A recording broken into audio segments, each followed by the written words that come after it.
number 20 here, we are being asked for the least possible k. So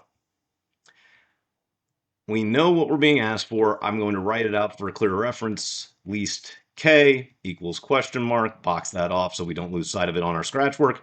And we should immediately write out the expression. So we've got x times kx minus 56 is equal to negative 16.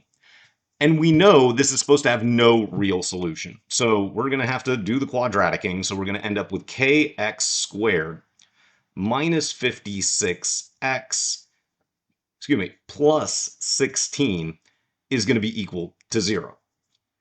And I need to remember something called the discriminant. So the discriminant is going to be the value that dictates the number of solutions for a quadratic. And we know the discriminant is going to be b squared minus 4ac.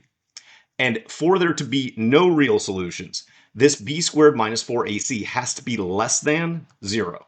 Because then we'd be taking the square root of a negative, and that's not allowed according to math, at least as far as the digital SAT is concerned, unless we're talking about imaginary numbers and that sort of thing. So again, that's the no real solution part.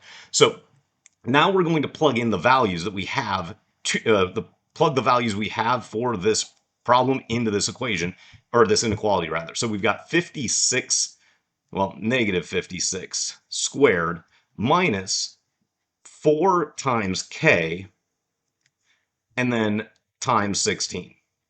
And that's supposed to be less than 0.